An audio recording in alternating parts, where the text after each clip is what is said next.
مادی کائنات، انسانی تاریخ۔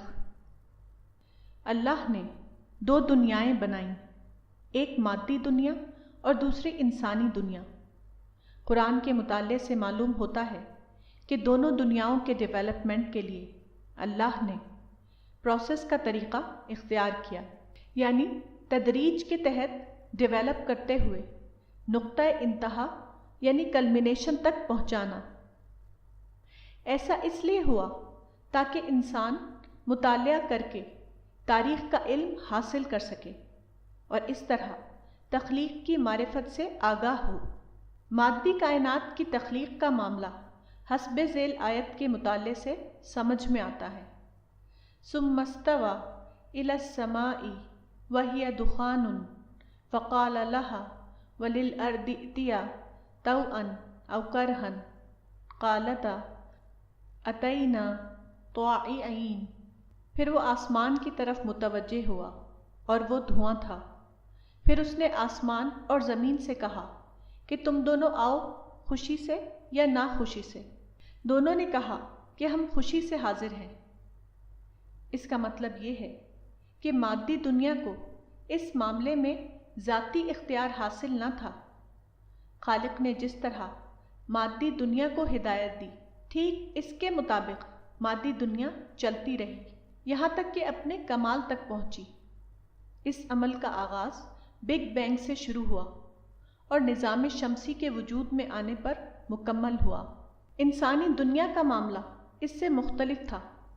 انسان کو اللہ نے مکمل آزادی دی تھی، اس لیے یہاں اللہ نے انسان کی تاریخ کو مینیج کرنے کا طریقہ اختیار کیا، یعنی انسان کی آزادی کو برقرار رکھتے ہوئے تاریخ کو مینیج کرنا اور اس کو مطلوب نقطۂ کمال تک پہنچانا۔ اللہ کے منصوبے کے مطابق انسانی تاریخ مختلف مراحل سے گزرتی رہی۔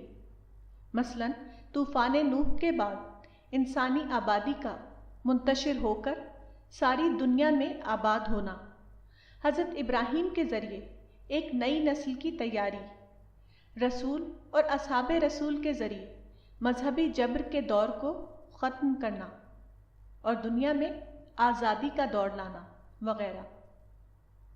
انسانی تاریخ کے حوالے سے جو کام انجام پایا، اس کی آخری مثال وہ ہے جس کو علامتی طور پر جدید تہذیب یا ماڈرن سویلائزیشن کہا جا سکتا ہے۔ جدید تہذیب کیا ہے؟ جدید تہذیب اصلاً یہ ہے کہ فطرت کے اندر چھپے ہوئے رازوں کو دریافت کرنا اور انسانی تاریخ کو روایتی دور سے نکال کر ٹیکنالوجی کے دور تک پہنچانا۔ تہذیب کا یہ دور بظاہر مادی ترقی کا دور ہے، لیکن اپنی حقیقت کے اعتبار سے وہ یہ ہے کہ خدا کے دین کو عالمی دعوت کے دور میں پہنچایا جائے۔ اس لحاظ سے جدید تہذیب موافق اسلام تہذیب ہے۔ جدید تہذیب اور اسلام میں کوئی حقیقی ٹکراؤ نہیں۔ اس دور تہذیب کا آغاز رسول اور اصحاب رسول کے ذریعے شروع ہوا۔ اس کا طریقہ یہ تھا کہ فطرت یا نیچر جو ہزاروں سال سے پرستش کا موضوع یعنی آبجیکٹ آف ورشپ بنی ہوئی تھی، وہ پہلی بار تسخیر کا موضوع یا آبجیکٹ آف انویسٹیگیشن بن گئی۔ یہ انسانی تاریخ میں ایک انقلابی تبدیلی کا معاملہ تھا۔ اس عمل کا آغاز رسول اور اصحاب رسول کے ذریعے عرب میں ہوا اور پھر ترقی کرتے ہوئے وہ مغرب یعنی ویسٹ میں اپنی تکمیل تک پہنچا۔ فطرت کی پرستش کے بجائے فطرت کو تسخیر کرو، یہ اصول پہلی بار قرآن میں بتایا گیا۔ تسخیر کا مادہ قرآن میں 9 بار استعمال ہوا ہے، مگر دوسرے الفاظ میں قرآن میں بار بار یہ بات کہی گئی ہے کہ غور و فکر کر کے حقائق فطرت کو دریافت کرو۔ اس طرح اسلام نے انسانی تاریخ میں پہلی بار سائنسی غور و فکر یعنی سائنٹیفک ایکسپلوریشن کا آغاز کیا۔ یہ عمل پہلے 7ویں صدی عیسوی میں عرب میں شروع ہوا۔ اس کے بعد بتدریج مغربی دنیا تک پہنچا۔ اس سائنسی عمل یعنی سائنٹیفک پروسیس کا آغاز مسلمانوں نے کیا۔ وہ مکہ سے شروع ہوا، پھر وہ مدینہ اور دمشق پہنچا، پھر بغداد اور اندلس اس کا سینٹر بنے۔ 15ویں صدی میں اندلس کی مسلم حکومت ختم ہونے کے بعد مسلم دنیا میں یہ پروسیس عملاً موقوف ہو گیا۔ اس خاتمے کا سب سے بڑا سبب یہ تھا کہ مسلمان اس قربانی یعنی سیکریفائس کا ثبوت نہ دے سکے جو اس عمل کے مزید تسلسل کے لیے ضروری تھا۔ اس قربانی کا ثبوت مسیحی قوموں نے دیا۔ اس بنا پر اس عمل کے 2 دور بن گئے۔ پہلے دور میں مسلم قوموں نے اس میں اپنا رول ادا کیا، دوسرے دور میں مسیحی قوموں نے اس کام کو آگے بڑھایا اور اس کو تکمیل کی حد تک پہنچایا۔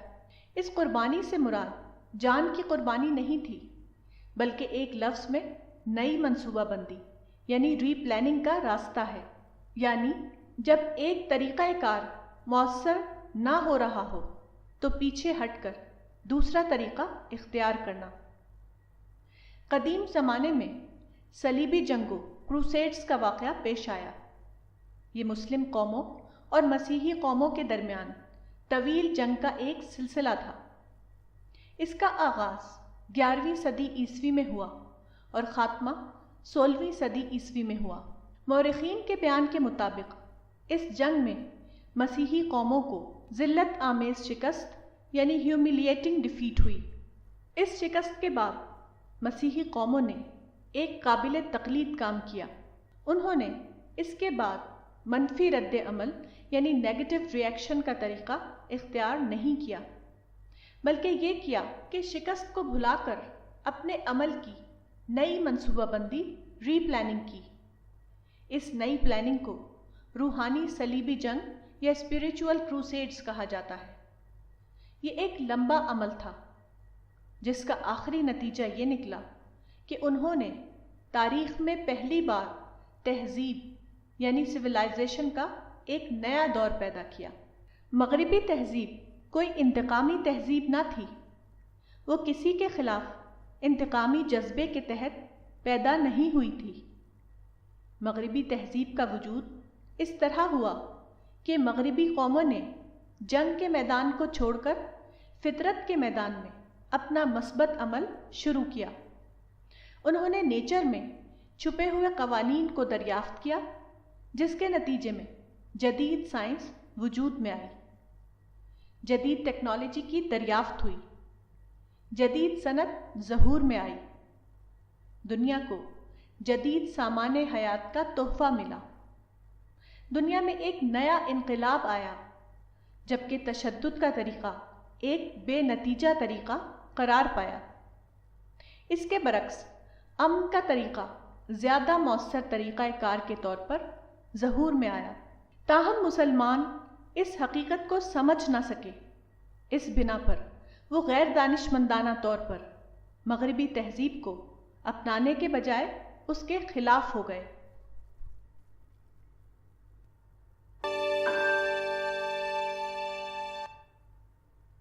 مشن کی اہمیت۔ مرد اور عورت دونوں کی ایک فطری ضرورت ہے کہ ان کا ایک قریبی ساتھی ہو، ایسا ساتھی جن سے وہ اپنی ہر بات کہہ سکے اور جس پر پورا اعتماد رکھ سکے۔ مرد اور عورت دونوں اس اعتبار سے ایک دوسرے کے فطری ساتھی ہیں۔ نکاح کی صورت میں ایک مرد اور ایک عورت دونوں ایک دوسرے کے قریبی رفیق بن جاتے ہیں، مگر عملاً ایسا ہوتا ہے کہ شادی کے بعد کچھ مدت تک دونوں کے درمیان محبت کے تعلقات ہوتے ہیں، مگر دھیرے دھیرے یہ تعلق گھٹ کر ایک ورکنگ ریلیشن شپ بن جاتا ہے۔ یہ صورتحال مرد اور عورت دونوں کے لیے یقیناً ایک ناپسندیدہ صورتحال ہے۔ نکاح کے وقت مرد و عورت دونوں ناپختگی کی عمر یعنی ایج آف امیچیورٹی میں ہوتے ہیں۔ بعد کو دھیرے دھیرے وہ وقت آتا ہے جبکہ دونوں پختگی کی عمر یعنی ایج آف میچیورٹی تک پہنچ جاتے ہیں۔ پہلے دور کے مقابلے میں بعد کے دور میں دونوں زیادہ تجربے کار، زیادہ دانشمند، زیادہ سنجیدہ، زیادہ گہری سوچ والے بن جاتے ہیں۔ مگر عملاً یہ ہوتا ہے کہ پہلے دور میں دونوں کے درمیان زیادہ گہرے تعلقات ہوتے ہیں اور بعد کے دور میں دونوں کے تعلقات گھٹ کر کمتر سطح پر قائم ہو جاتے ہیں۔ اس مسئلے کا حل صرف ایک ہے، وہ یہ کہ دونوں کا ایک مشن ہو جو ان کی آخری عمر تک قائم رہے۔ مثلاً اگر دونوں اپنی دوسری مصروفیات کے ساتھ یہ طے کریں کہ ان کو یہ کوشش کرنا ہے کہ خدا کے منصوبے کے مطابق قرآن ساری دنیا میں پہنچ جائے، ہر انسان اس کو اپنی قابل فہم زبان میں پڑھنے کے قابل ہو جائے، تو یہ ایک ایسا مشن ہوگا جو ہمیشہ جاری رہے گا اور شوہر اور بیوی کے تعلقات کو ہمیشہ زندہ رکھے گا۔ اس طرح یہ ہوگا کہ پہلے اگر دونوں صرف ہسبینڈ اور وائف تھے تو اب دونوں ہسبینڈ پلس اور وائف پلس بن جائیں گے۔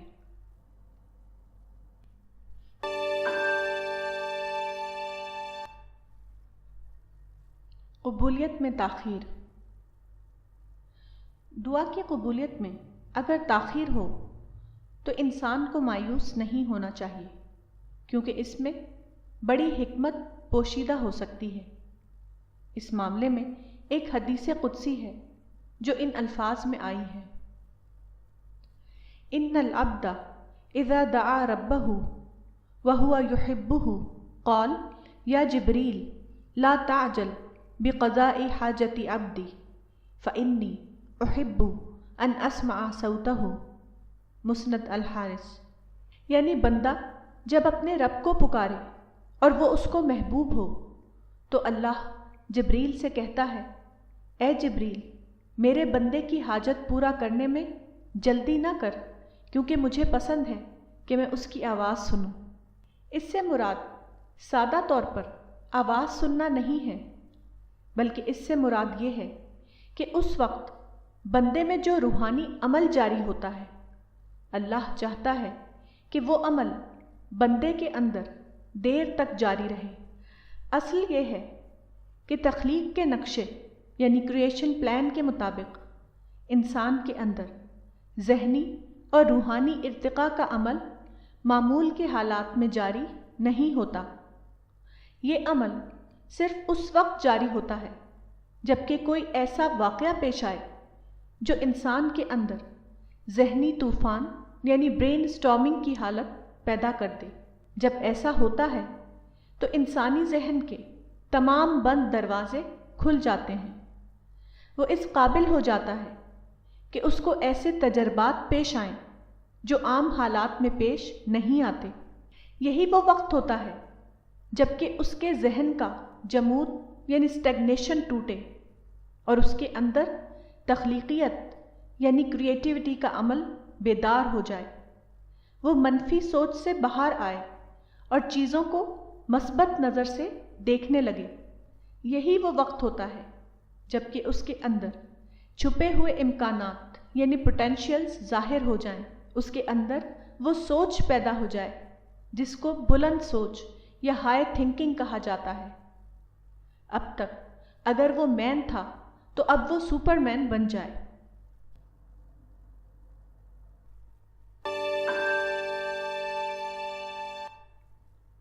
اللہ کی مدد۔ قرآن میں ایک خدائی قانون کو ان الفاظ میں بیان کیا گیا ہے: وَلَيَنْصُرَنَّ اللَّهُ مَن يَنْصُرُهُ إِنَّ اللَّهَ لَقَوِيٌّ عَزِيزٌ، یعنی اور اللہ ضرور اس کی مدد کرے گا جو اللہ کی مدد کرے، بے شک اللہ زبردست ہے، زور والا ہے۔ قرآن کی یہ آیت انسانی تاریخ کے بارے میں ایک خدائی قانون کو بتاتی ہے۔ اصل یہ ہے کہ اللہ رب العالمین نے انسان کو کامل آزادی دی ہے، لیکن اسی کے ساتھ وہ انسانی تاریخ کو برابر مینج بھی کرتا ہے تاکہ تاریخ کا سفر اپنے صحیح رخ پر جاری رہے۔ مذکورہ آیت میں جس معاملے کا ذکر ہے وہ یہ ہے کہ اللہ رب العالمین کے اس منصوبے میں انسان کا رول کیا ہے۔ وہ یہ ہے کہ انسان تاریخ کے بارے میں اللہ کے منشا کو دریافت کرے اور اللہ کے منصوبے کے مطابق تاریخی عمل یعنی ہسٹوریکل پروسیس میں اپنا حصہ ادا کرے۔ انسان اگر ایسا کرے تو وہ اللہ کی مدد کا یقینی مستحق بن جاتا ہے۔ اس معاملے کی ایک مثال وہ ہے جو اسلام کے دور اول میں پیش آئی۔ وہ یہ کہ مکہ سے مدینہ کی طرف ہجرت کرنے کے بعد اللہ تعالیٰ نے ایسے حالات پیدا کیے کہ اہل ایمان یک طرفہ شرطوں پر فریق ثانی سے صلح کر لے اور اس طرح فریقین کے درمیان امن کا ماحول بنا کر دعوت کی پلاننگ کرے۔ اس زمانے کے اہل ایمان نے اس معاملے کو سمجھا اور یک طرفہ صلح کر کے فریقین کے درمیان امن کا ماحول قائم کیا۔ اس طرح گویا اہل ایمان نے اللہ کے جاری کردہ پروسیس میں اپنا حصہ ادا کیا۔ اس کے بعد وہ اللہ کی یقینی نصرت کے مستحق بن گئے۔ چنانچہ اس کا نتیجہ فتح مبین کی صورت میں برآمد ہوا۔ موجودہ زمانے میں دوبارہ اسی قسم کی صورتحال زیادہ بڑے پیمانے پر پیدا ہوئی ہے۔ پچھلے تقریباً 400 سال کے عمل کے نتیجے میں بڑے پیمانے پر موافق اسلام حالات پیدا ہوئے ہیں۔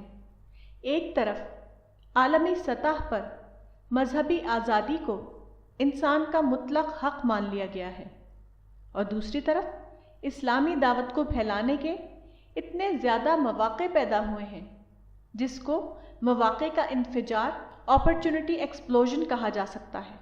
اب دوبارہ ضرورت ہے کہ اہل ایمان اللہ کی نصرت کریں۔ اس نصرت کی صورت یہ ہے کہ امت مسلمہ دوسری قوموں کے ساتھ اپنے تمام نزاعات کو یک طرفہ طور پر ختم کر دے اور اپنی ساری توجہ صرف ایک نقطے پر لگا دے، یعنی پیدا شدہ مواقع کو پرامن طور پر دعوت اللہ کے لیے استعمال کرنا۔ اس طرح اہل ایمان اللہ کے پیدا کردہ تاریخی پروسیس میں اپنا حصہ ادا کریں گے۔ ایسا کرنا امت مسلمہ کو نصرت الہی کا یقینی مستحق بنا دے گا اور پھر دوبارہ ان کو وہ کامیابی حاصل ہوگی جس کو قرآن میں فتح مبین کہا گیا ہے۔ فتح مبین کی اس الہی نصرت کو حاصل کرنے کی صرف ایک شرط ہے اور وہ یہ ہے کہ اہل اسلام اس پورے معاملے کو قومی نقطۂ نظر سے نہ دیکھیں بلکہ خالص دعوتی نقطۂ نظر سے دیکھیں۔ یہ فطرت کا اصول ہے کہ قومی تعلقات میں ہمیشہ ایسے حالات پیش آتے ہیں جو بظاہر کسی قوم کے خلاف دکھائی دیتے ہیں۔ یہ قوم ان حالات کو اپنے خلاف ظلم سمجھ لیتی ہے اور پھر اس کے نتیجے میں اس قوم کے اندر منفی سوچ پیدا ہو جاتی ہے۔ منفی سوچ قوم کو اس کے لیے نااہل بنا دیتی ہے کہ وہ حالات کے مثبت پہلو کو دریافت کرے اور ان کو استعمال کرتے ہوئے اپنے معاملے کی منصوبہ بندی مثبت انداز میں کرے۔ یہی منفی ذہن قوموں کے لیے تعمیر میں رکاوٹ بن جاتا ہے۔ موجودہ زمانے میں مسلمانوں کے ساتھ یہی معاملہ پیش آیا ہے۔ انہوں نے فطری حالات کو مفروضہ طور پر اپنے خلاف سمجھ لیا اور اس کا نتیجہ یہ ہوا کہ وہ اپنے آپ کو مظلوم سمجھنے لگے۔ مظلومیت کے احساس کی مسلمانوں کو بہت بڑی قیمت ادا کرنی پڑی۔ وہ یہ ہے کہ اس احساس مظلومیت نے مسلمانوں کو اس بات کے لیے نااہل بنا دیا ہے کہ وہ تاریخ کے مثبت پہلو کو سمجھیں اور اس میں اپنا حصہ ادا کرتے ہوئے اللہ کی نصرت کے مستحق بنیں۔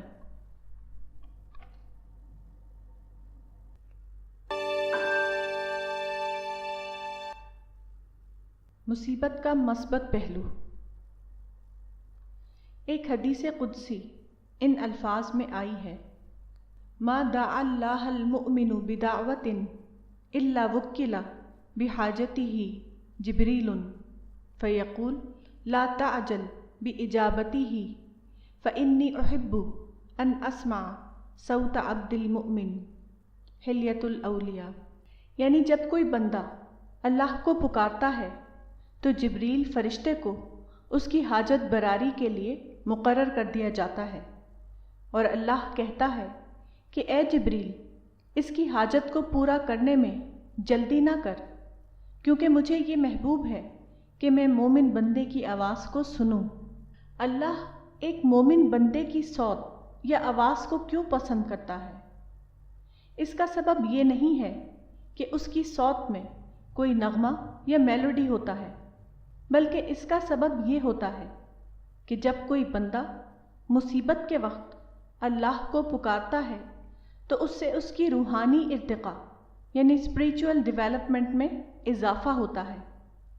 اللہ تعالیٰ کو یہ روحانی ارتقاء پسند ہے، نہ کہ صوت کا نغمہ۔ اصل یہ ہے کہ انسان کے اوپر جب کوئی مصیبت آتی ہے تو اس کی حساسیت یعنی سینسٹیوٹی کو وہ بڑھاتی ہے۔ حساسیت کا نتیجہ یہ ہوتا ہے کہ آدمی کی قوت اخذ یعنی گراسپ بڑھ جاتی ہے۔ اس بنا پر ایسا آدمی اگر وہ منفی سوچ میں مبتلا نہ ہو تو وہ اس قابل ہو جاتا ہے کہ وہ اپنے تجربے سے زیادہ سبق لے، وہ چیزوں میں چھپی ہوئی حکمت کو زیادہ سے زیادہ دریافت کر سکے۔ مصیبت حساسیت کو بڑھاتی ہے، اور حساسیت آدمی کی قوت اخذ میں اضافہ کرتی ہے، اور قوت اخذ اپنے نتیجے کے اعتبار سے آدمی کی معرفت کو بہت زیادہ بڑھا دیتی ہے۔ مصیبت بجائے خود کوئی مطلوب چیز نہیں، مگر اس کا نتیجہ یعنی رزلٹ اس کو مطلوب بنا دیتا ہے۔ معرفت جسمانی اعضاء کی طرح ایک تخلیقی عطیہ نہیں ہے، بلکہ وہ ایک خود دریافت کردہ چیز یعنی سیلف ڈسکورڈ آئٹم ہے، اور دریافت کا یہ عمل پروسیس ہمیشہ ناخوشگواری کے راستے سے گزرتا ہے۔ معرفت کے حصول کا اس کے علاوہ کوئی دوسرا طریقہ نہیں۔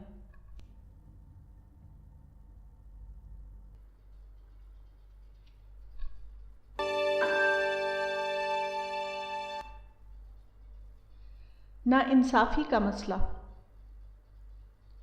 تمام مصلحین ہمیشہ ایک کام کرتے رہے ہیں، اور وہ ہے ناانصافی کے خلاف آواز اٹھانا، لیکن نتیجے کے اعتبار سے دیکھیے تو ان کے احتجاج یعنی پروٹیسٹ کا کبھی کوئی مثبت فائدہ نہیں نکلا۔